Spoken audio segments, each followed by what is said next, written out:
반갑습니다, 여러분. 게시탐정 장전도사입니다. 여러분, 오늘 되게 신기한 얘기 하나 해드릴게요. 여러분, 잘 아시는 우리나라의 거의 뭐 국민 게임을 넘어 민속놀이라 할 만합니다. 스타크래프트 게임의 허와실에 대해서 여러분들께 한번 말씀드릴까 해요. 이 제목하여 게임 속 뉴월드입니다. 여러분, 그거 기억하실지 모르겠어요. 옛날 비디오 테이프를 보면 본편 영화 시작하기 전에 뭐가 나오냐? 항상 만화로 된 공익 광고가 나왔습니다. 옛날 어린이들은 호환, 마마, 전쟁 등으로 고통과 상처를 받았으나 현대 어린이들은 선정적이고 잔인하고 폭력적인 불법 비디오로 인해 악영향을 받으니 조심하라는 그런 내용이죠. 그러면서 공익 광고의 말미에는 한 편의 비디오, 사람의 인생을 바꿔놓을 수도 있습니다. 라는 문구로 끝맺었습니다. 비디오 한 편이 사람의 인생을 바꿔놓는다 그러면 좀 쌩뻥이 섞인 말이지만 게임 한 편이 한 국가의 산업 경제와 문화 일상생활에 이르기까지 그야말로 쓰나미에 가까운 센세이션을 일으킨 적은 실제로 있었어요. 외국에서 만들어져 국내로 수입된 게임이지만 그 이전에 그 어떤 게임보다도 선풍적인 인기를 넘어 국민적 국가급 인기를 끌었습니다. 학생들은 이 게임을 모르거나 못하면 또래 집단에 끼지도 못할 지경이 됐어요. 이 게임을 작동하기 위해 대부분의 학생들이 부모님을 쫄라 새 컴퓨터를 샀습니다. 그리고 이 게임으로 인해 PC방 산업이 생겨났고 e스포츠라는 종목이 태동했으며 프로게이머라는 직업과 함께 수많은 스타들을 양산하기도 했습니다. 고스톱과 부루마블에 이어 세계란다. 우리나라 3대 민속놀이에 포함될 지경이죠. 특히 이 게임에서 인간 종족으로 플레이할 시 나오는 배경음악은 딴딴딴딴딴딴딴따라 하는 이 음악은 듣기만 해도 전투 의지와 근로 의욕을 치솟아 오르게 하는 민족 전통의 노동요로 인식되기에 이르렀죠. 1988년 이후 대한민국 모든 학생들 혹은 40대 미만의 성인들의 인생을 이 게임이 들어오기 전과 들어온 후로 나뉘게 한 공전의 대히트를 친 작품이었으니 그 이름하여 스타크래프트입니다. 원래 스타크래프트 오리지널의 오프닝 화면이 이래서요. 이게 확장팩인 브루드워가 등장한 후에 거의 잊혀져 버린 비운의 화면이기도 했습니다. 이 화면 기억하는 사람 있겠나 모르겠네. 모두가 잘 아시는 화면이죠. 이제 스타크래프트 브루드워의 오프닝 화면입니다. 여담이지만 블리자드 회사에서 만든 게임 스타크래프트 브루드워를 북한말로 고치면 설한풍 외화벌이 기업소에서 만든 인민유희 우주해방전 종파투쟁이 됩니다. 본 게시탐정 초등학교 6학년이던 1998년에 막 도입된 따끈따끈한 스타크래프트를 접하고 신세계를 만난 행복감에 사로잡혔어요. 이 게임을 하기 위해 처음으로 윈도우가 깔린 새 컴퓨터를 샀습니다. 그로부터 20년이 지난 지금까지 하고 있죠. 물론 그에 따른 부작용과 후유증 만만찮아요. 게임 해보신 분들 알 거야. 몸에 빨간 물감이 닿으면 급격히 힘이 빠져요. 원자 부호를 보고 있으면 악한이 떠올라. 새 한 마리가 왔다 가면 곧 새 떼가 들이닥칠 것 같습니다. 어디 가든 12명 안 되면 불안하다든지. 택시에는 꼭 8명이 탈 수 있을 것처럼 느껴지는. 누가 레이저 포인트로 가리키고 있으면 핵이 떨어질 것 같아. 여럿이 가면 꼭 한 줄로 가고 있어요. 주사 맞고 나면 크롬이 빨라진다든지. 누가 돌 있냐고 물으면 가스는 없다고 대답한다든지. 번개가 치고 있으면 어디 템플러가 있나 주위를 둘러본다든지. 아이스크림이 땅바닥에 녹아있으면 드라군이 죽었나 싶고. 송충이를 보면 입에서 뭘 쏠 것 같고. 보라색 카페트가 깔려있으면 여기는 저그 진영인가 싶고. 영양 성분 읽을 때 미네랄에서 귀가 번쩍 뜨이고. 꼭 붙어서 걸어가는 커플을 보면 곧 악한 합체를 할 것 같고. 마주 달려와 포옹하는 커플을 보면 합체 중인 것 같고. 편의점에서 미네랄 워터를 보면 꼭 사야 될 것 같고. 집에 혼자 있으면 꼭 어디선가 오브로드가 떠 있을 것 같고. 하늘에 오브로드가 없으면 집안에 옵저버가 있나 싶고. 어두운 밤하늘을 보면 스캔을 뿌려보고 싶고. 인간은 무엇인가라는 질문에 불현듯 테란이라고 대답하고. 누가 어디 계시냐 물으면 나도 모르게 몇 시 방향에 계신다고. 용접하는 사람만 보면 SCB가 생각나니 트라우마도 이 정도면 중증입니다. 여기까지면 다행인데 민족 고유의 속담을 푸는 데까지 영향을 미치는 상황이 되면 더 노답이. 소 잃고 외양간 고친다를 마린 다 죽고 벙커 고친다를 까마귀 날자 배 떨어진다를 고스트 찾자 핵 떨어진다를 우물가에서 숭늉 찾는다는 말은 팩토리에서 레이스 찾는다고 써요.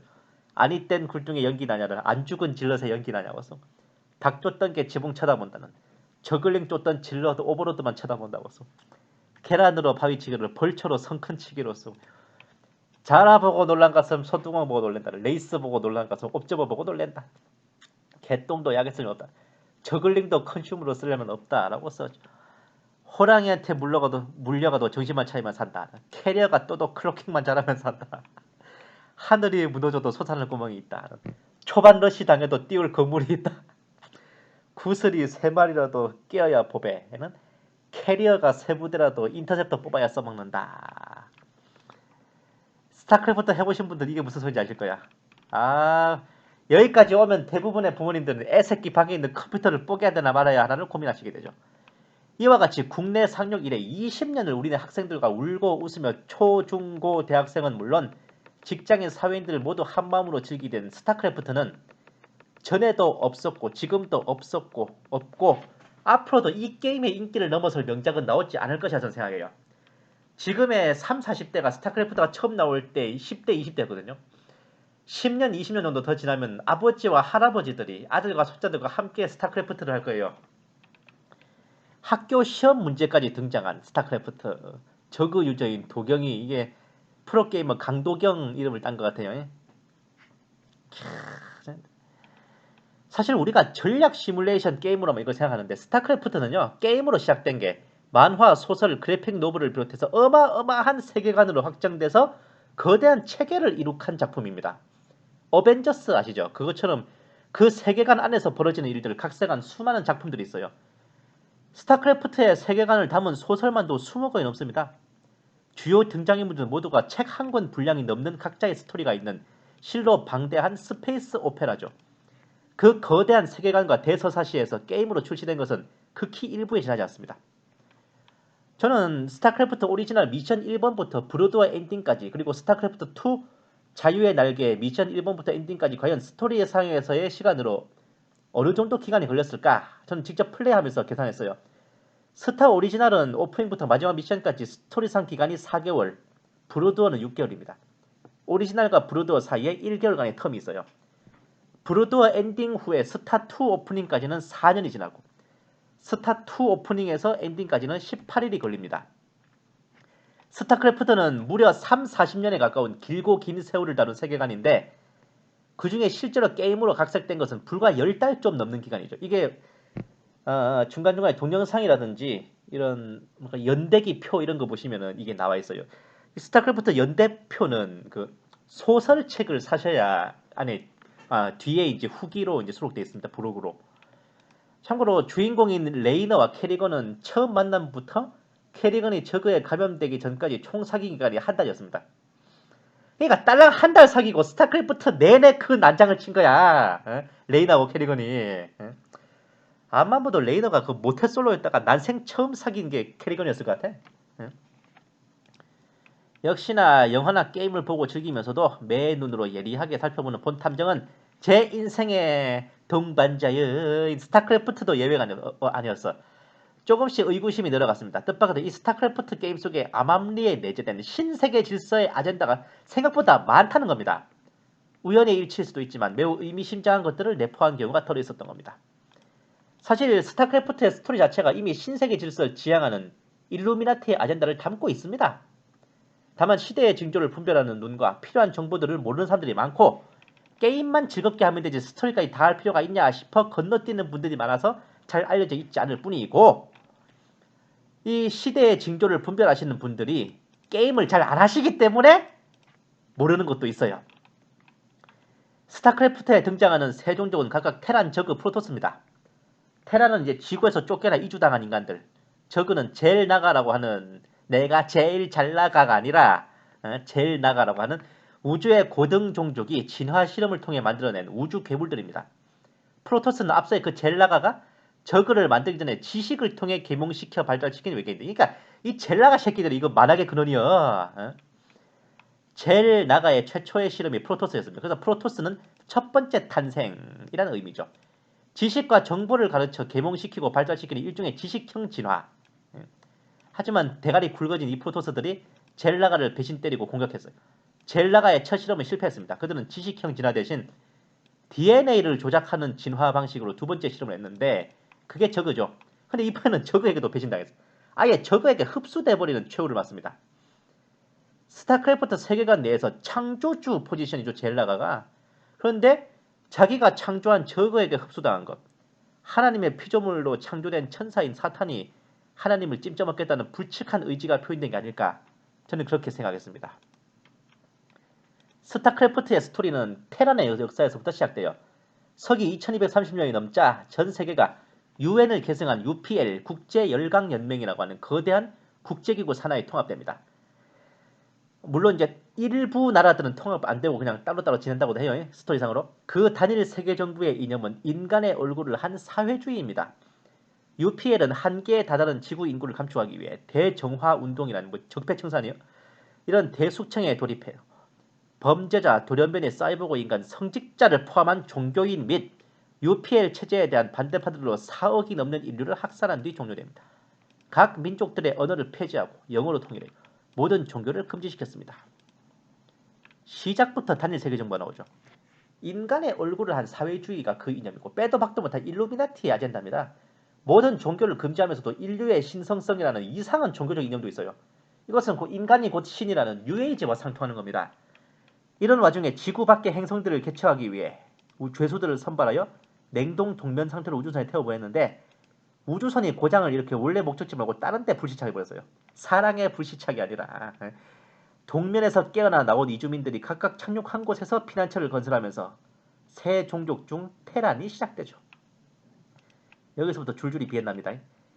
테란의 보병 유닛인 마린은 해병대 재사회화라는 과정을 거쳐 과거의 충성심과 이념을 모두 잊어버린 채 오로지 자신들이 속한 국가를 위해 몸을 내던지는 전직 반란군과 죄수들 범죄자들입니다. 이들은 신세계 질서에서 공들여 개발하는 마인드 컨트롤의 실험체이자 결정체예요. 특히 중간에 시네마틱 동영상에서 나타나는 마린들은 머리에 바코드가 새겨져 있는 모습입니다. 자세히 보세요. 굳이 해석하자면 짐승의 표를 받고 짐승의 명령에 따라 세뇌당해 움직이며 마인드 컨트롤 및 정신 개조로 일반 인간을 초월한 전투력과 능력치를 발휘한 자들입니다. 대지, 대공, 양면에서 전투가 가능한 골리앗 유명하죠? 골리앗이 뭐요? 사울 왕 시절 이스라엘과 대치했던 블레셋의 챔피언입니다. 그는 다윗을 대적하며 하나님을 모독했던 인물이죠. 한마디로 하나님을 대적하고 성도를 위협하는 자의 대명사 덧붙여 전투력 측정기. 와.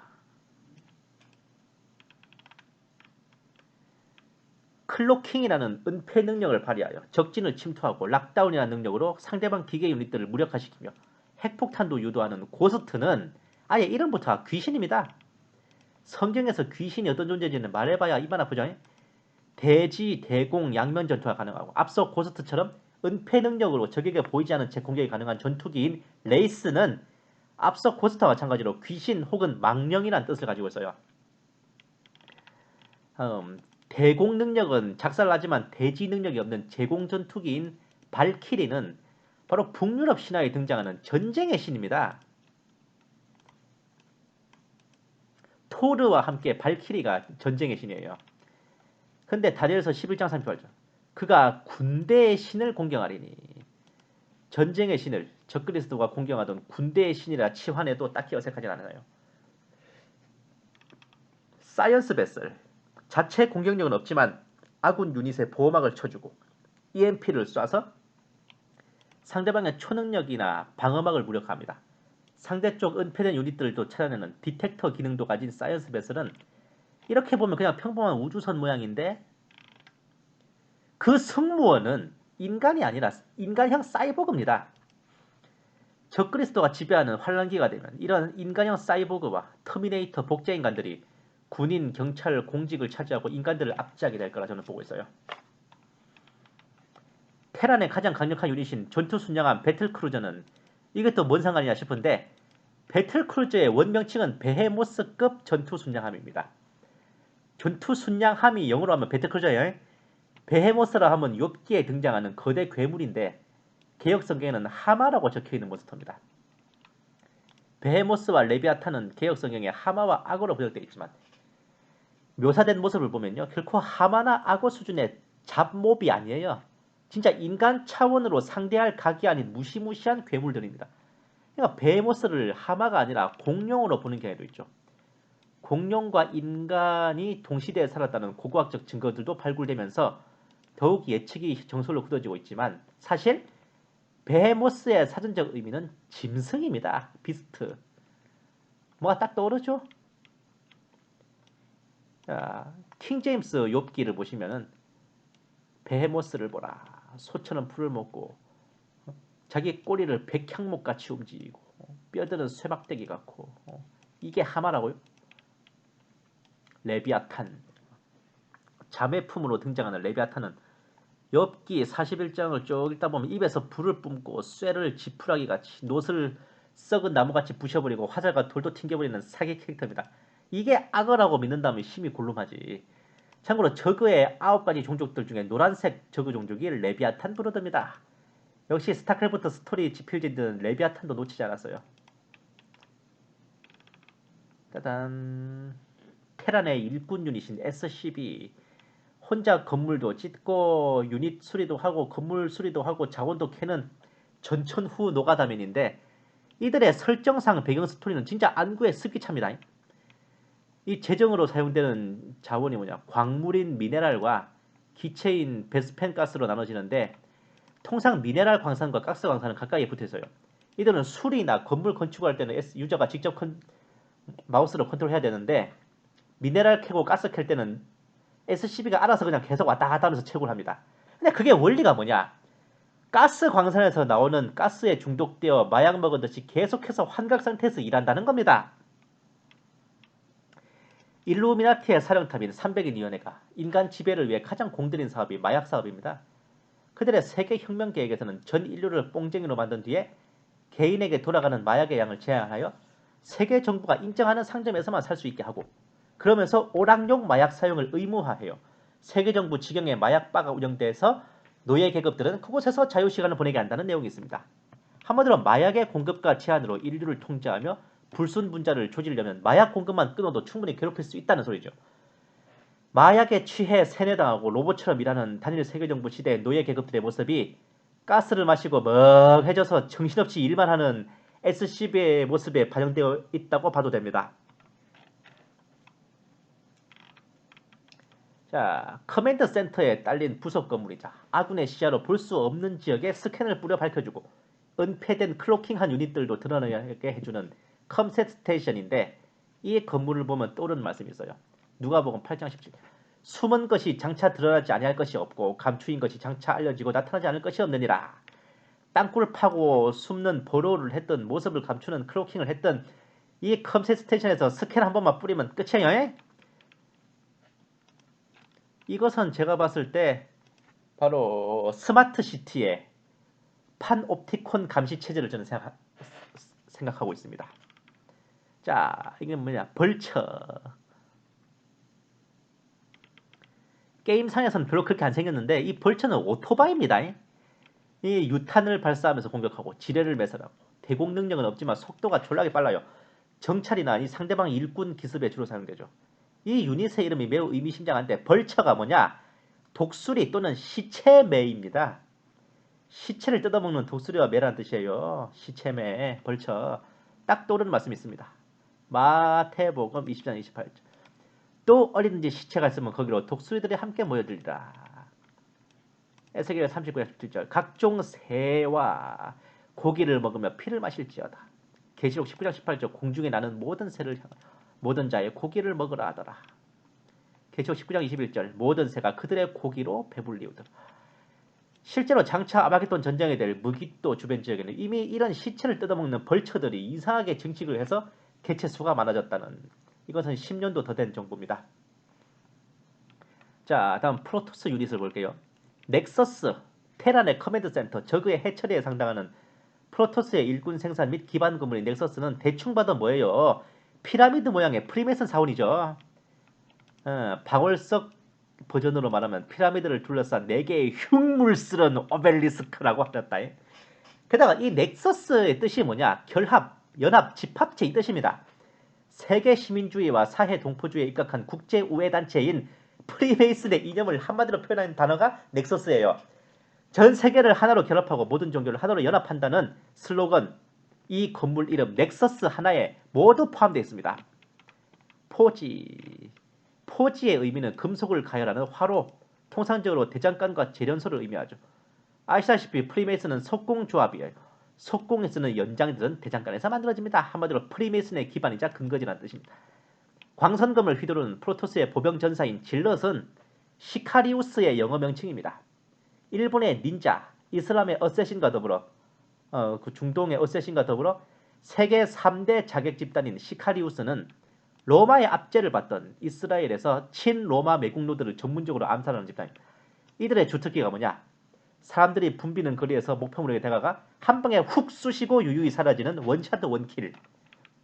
그래서 그런지 게임에서 질럿이 싸우는 것도 푹푹 잘 쑤셔요. 시카리우스는 열심당, 열성당, 열혈당 등으로 번역되며 성경에는 셀롯이라 표기되어 있습니다. 누가복음 6장 15절 보시면 셀롯이라는 시몬과 이걸 영어 성경에 보시면 시몬 질럿이라고 되어 있습니다. 사도행전 1장 10장을 보시면 셀롯인 시몬. 자, 나사렛 불망치 예수님과 갈릴리 쌍칼 베드로와 좌번개 우번개 야고보와 요한에 이어 자객 시몬까지 있었으니 예수님 조직의 전투력이 장난이 아니었을 것 같아. 바리새인이나 사두개인들이 예수님과의 댓글 배틀에서 밀려도 다른 사람 같았으면 돌로 치거나 칼로 베려들었을 테지만 예수님은 함부로 건드리지 못한 이유, 베드로가 아이코 손이 미끄러졌네 하고 사시미 칼을 툭 떨어뜨린다든지 시몬이 옷속을 뒤지며 칼을 찾는 신용만 해서도 다들 사시나무 떨듯이 떨어졌기 때문이 아닐까. 누가복음 22장 38절 주여 보소서 여기에 칼 2자루가 있나이다. 최후의 만찬 때 예수님이 겉옷을 팔아 검을 사라 하시자 말이 떨어지기 무섭게 쌍칼을 꺼내들던 제자가 있었어요. 위에 보시면 질럿 쌍칼이죠. 누가복음 22장 49절에서 50절 아주 엄청난 말이 나옵니다. 주여 우리가 칼로 치리이까 하더라. 겟세마네 동산에서 검과 몽치를 든 성전 경비병 군대와 로마 헌병들과 마주쳤는데 예수님 제자들이 눈 하나 깜짝 않고 첫마디가 뭐냐? 저것들을 사시미로 걸쳐볼까요? 담궈볼까요? 그게 농이 아니라니까요. 그 말 끝나자마자 사도 베드로가 말고의 귀를 쳐서 썰어버렸는데 그 밤중에 장검도 아닌 옷 속에 숨길 만한 단검으로 그것도 혼자서 패거리를 향해 달려들어 그중 한 놈의 귀를 벤다. 이게 보통 내공의 칼솜씨가 아니에요. 이 정도 검의 달인이니 갈릴리 바다의 어업권을 장악하고 있는 세베대 수산 주식회사의 동업자가 되지 않았나 저는 그렇게 생각하고 있습니다. 하지만 드라군이 출동하면 어떨까? 드라군! 이 드라군 노래의 주인공인 드라군은 질럿과 더불어 프로토스 지상 유닛의 대표격인데 혼자서 돼지, 대공 다 해먹는 매우 유용한 유닛입니다. 드라군이라고 하지만 실제 발음은 드래군이에요. 이들은 설정상 부상당한 질럿들을 기계와 결합시켜 로봇 겸 인간으로 만들어 다시 전장에 내보내는 겁니다. 질럿이 죽을 때 뿅 하고 사라지는 게 이게 터진 게 아니라 질럿의 갑옷에는 자동 순간이동 기능이 있어요. 질럿이 거의 죽기 직전까지 피크에 몰리면 이 순간이동 기계가 작동을 해서 곧바로 어디로? 드라군 만드는 공장으로 순간이동돼요. 진짜 너무한 거 아니야 진짜. 아이고 빈사 상태의 질럿이 숨이 끊어지기 전에 드래곤 제조 공장으로 이동시 그곳에서 그 질럿을 기계에다 조립해서 드래곤으로 만든다는 겁니다. 인간을 기계 취급하고 소모품 취급하는 피도 눈물도 없는 일루미나티의 사상이 그대로 들어있으니까 이 드래곤을 보면 알 수 있어요. 이 드래곤의 유래는 근대 유럽의 용기병입니다. 한자로 해석하면 용을 탄 기병이라는 아주 간지 폭풍의 단어죠. 영어 표기도 드래곤이에요 진짜. 그래서 드래곤 플러스 군인이라서 드래곤이냐 이런 개들이 또 나오는데 말을 타고 총을 쏘는 총기병입니다. 용기병이라는 거창한 이름이 붙은 이유가 뭐냐? 이들이 쏘는 총이 그 용머리 장식이 새겨진 용기총이라는 거였어요. 그러니까 이들이 등장할 때만 해도 불을 뿜는 총이 매우 신기하게 여겨진대였어요. 말을 타고 다니면서 불 뿜는 총을 빵빵 쏴대는 총기병들을 날아다니면서 불을 뿜는 용에 비유했기 때문에 그렇게 된 것도 있습니다. 싸울 때는 내려서 보병으로 싸우고 이동할 때는 말 타고 이동하는 이 용기병들은 현대 차량화 보병과 기계화 보병의 직계 조상입니다.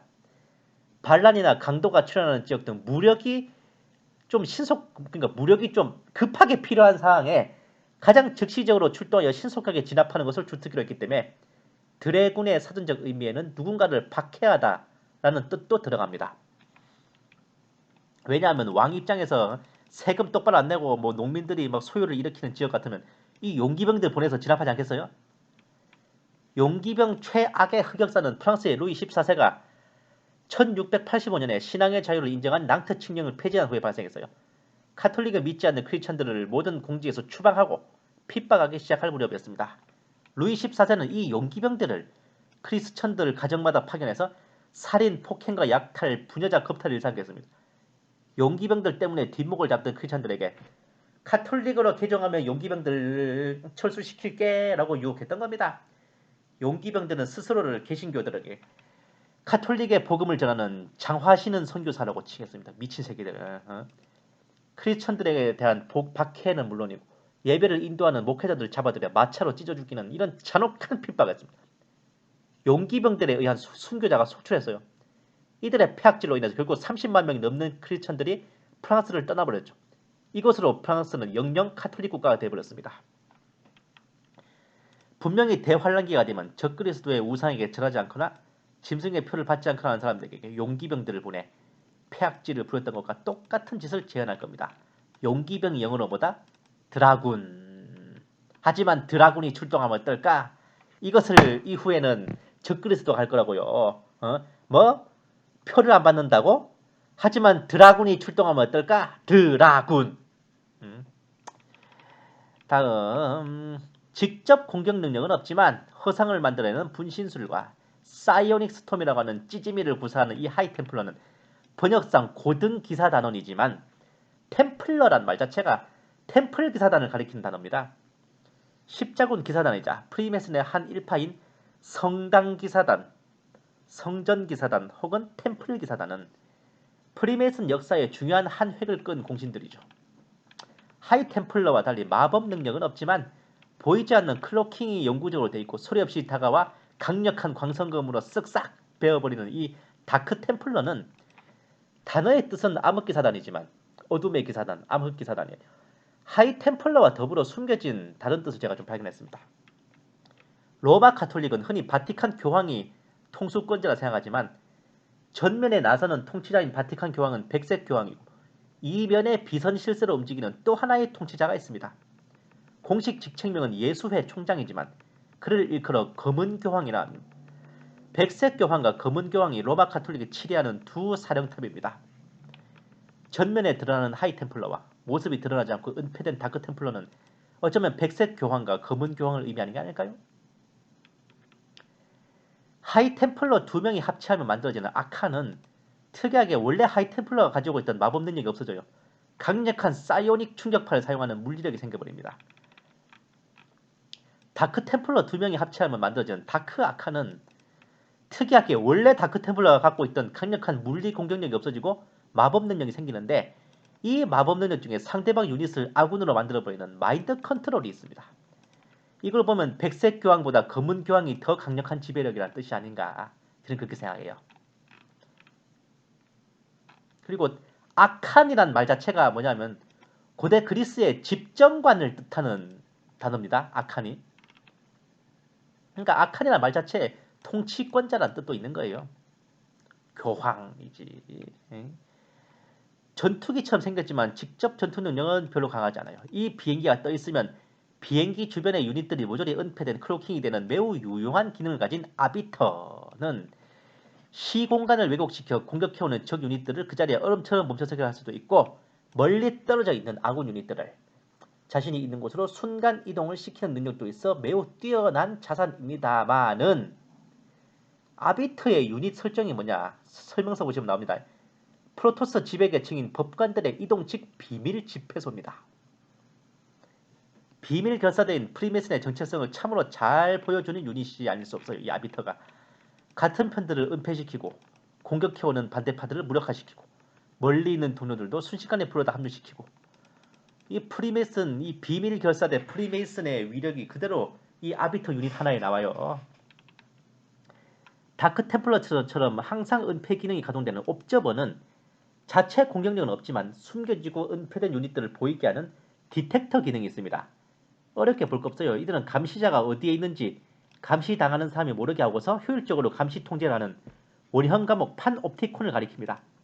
조지 오웰의 1984년에 나오는 감시 카메라인 텔레스크린과 같은 기능을 할 것입니다.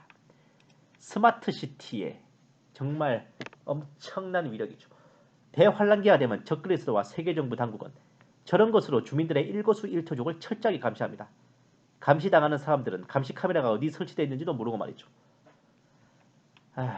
이런 체제를 단어 하나로 스마트 시티라고 합니다. 자, 이제 저그로 넘어갈게요. 강대한 저그 스웜, 일명 저그 군단에서 유일하게 자유의지를 갖고 생각하는 능력을 지닌 존재인 오버마인드 초월체입니다. 한마디로 저그의 최고 통치자인 그의 의지와 생각에 모든 저그 군단이 수족처럼 따르죠. 각 인간과 생명의 자유의지를 빼앗고 오로지 통치자의 뜻에 세뇌되어 수족이나 기계처럼 만든다는 것에서 이미 나 일루미나티오라고 들어있는 보이는 듯한데 아예 빼도 박도 못하게 인증샷을 찍었죠. 오버마인드에 초상합니다. 거대한 눈깔 하나. 네가 봐도 내가 봐도 누가 봐도 전시안이죠. 모든 것을 본다는 호루스의 눈. 이름도 오버마인드잖아요. 초월체. 오죽하면 다니엘서에서도 눈깔 달린 뿔에 대해 언급하고 있겠냐요. 이 오버마인드는 바로 사탄입니다. 오버로드는 저그 유닛 중에 오버마인드와 세레브레이트 퀸에 이어 네 번째 지휘관입니다. 유닛들을 만들 수 있는 생산력 수치를 높여주는 유닛이죠. 자체 공격력은 없지만 수송 능력 및 은폐되는 것을 찾아내는 디텍터 기능이 있어요.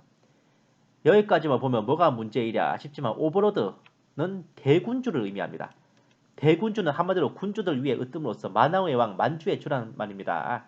근데 그걸 고작 저 정도 위치에 둔다는 것은 예수님을 모독하는 사탄의 참람하고 시건방진 태도가 그대로 드러나 있는 거예요. 오버마인드의 수하로 오버로드 위에 저그 군단의 지휘관인 퀸은 이름부터 여왕인데 마침 색깔도 보랏빛 겸 자줏빛 비스무리합니다. 계시록 17장 4절. 그 여자는 자주색 옷과 주홍색 옷을 차려입었고 계시록 18장 7절. 나는 여왕으로 앉아있고 과부가 아니므로. 와우. 이 퀸이 가진 특수 능력 중 하나는 반쯤 부서진 테란의 커맨드 센터에 내려앉아 그 건물을 감염시켜버리는 것인데 계시록 17장 1절. 많은 물들 위에 앉은 큰 음녀. 17장 3절. 한 여자가 주홍색 짐승 위에 탔더라. 어딘가 내려앉고 타는 걸 참 좋아하십니다. 그래. 예.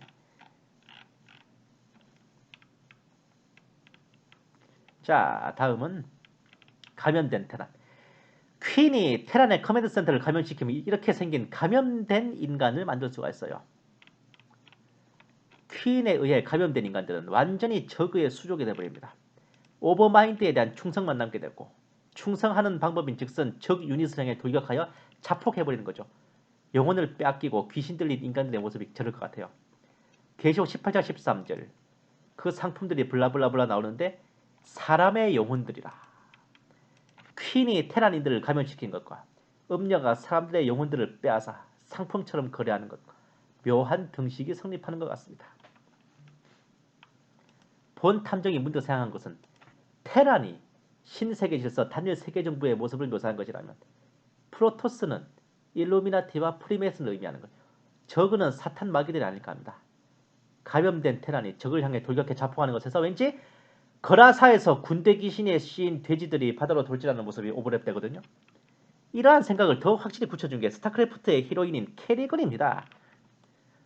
본래 인간이며 맹스크 휘하의 고스트 요원이었던 사라 캐리건은 저그와의 전쟁에서 맹스크에게 버림받고 저그에게 끌려갔는데 그녀의 잠재력을 눈치챈 오버마인드에게 발탁돼서 감염된 후에 오버마인드의 후계자이자 대리인이라는 1인 지하 만인 지상의 자리에 오르게 됩니다.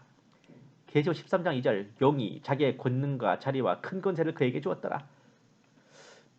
사탄이 적그리스도에게 자신의 권능과 권세를 주는 것처럼 오버마인드가 캐리건을 저그 군단의 지도자로 세우는 모습이 그려집니다. 한마디로 캐리건은 적그리스도를 묘사한 거예요. 나는 군단이다 하면서 테란 자치령의 수도를 침공하며 보무당당하게 선 캐리건의 모습. 자, 여기서 맹스크 이거 군단의 심장 마지막 동영상인데 설마 너 같은 짐승이 이렇게 설치고 다니는데 내가 아무 보험도 안 들어놨으려고? 너 같은 짐승이 설치고 다니는데 보험도 안 들어놨겠냐고 이죽거리는 자치령 황제 아크투스 맹스크. 호응이 짐승이라고 보쇼? 적그리스도의 대명사인 그 단어를 캐리건한테. 앞서 오버마인드를 제가 사탄으로 비유했는데 스타 오리지널에서 오버마인드가 소멸되고 후속작인 브로드워 스토리에서는 오버마인드 휘하의 세레브레이트들이 합체해서 또 하나의 오버마인드를 만들어냅니다. 새로운 오버마인드 또한 앞전 오버마인드의 권세와 자리와 권능을 넘겨받을 또 하나의 적그리스도를 할 수 있는데, 농담이 아니라 브로드워 테란 에피소드에서 오버마인드를 생포하는 미션의 제목이 짐승을 결박하던, 저그 에피소드에서 오버마인드를 처단하는 제목의 미션 제목이 짐승을 살해하다입니다. 물론 이 새로운 오버마인드는 캐리건의 농간에 넘어간 제라툴에 의해 참살되고 캐리건이 유일한 적그리스도로 확립됩니다. 본 탐정이 확실히 캐리건을 마귀 들린 사탄의 화신 적그리스도의 묘사를 보며 저그 종족을 마귀의 형상으로 보는 이유는 이것입니다. 스타크래프트2 군단의 심장이라는 시리즈에서 캐리건이 오프닝과 엔딩 동영상에 등장해 똑같은 대사로 시작하고 똑같은 대사로 마무리합니다. 이거 시네마틱 보신 분들은 알 거야. 자치령의 수도를 공격하며 첫 번째 대사, 나는 군단이다. 세계는 초토화되고 군대는 초토화되고 세계는 불탈이다. 자, 맹스크를 처단한 후 저그를 이끌고 떠나면서 뭐라 그래요? 나는 군단이다. 자, 마가복음 5장 9절 봅시다. 내 이름이 무엇이냐 이르되 내 이름은 군대니 우리가 많음이니이다. 공동번역, 내 이름이 무엇이냐고 물으시자 군대라고 합니다. 수요가 많아서 그렇습니다. 라고 대답하였다. 표준 세번역, 내 이름이 무엇이냐 물으시니 군대입니다. 우리의 수가 많기 때문에 붙은 이름입니다. 킹 제임스, 내 이름은 무엇이냐 하심에 그가 대답하여 이르되 내 이름은 군단이오니 이는 우리가 많기 때문이니이다.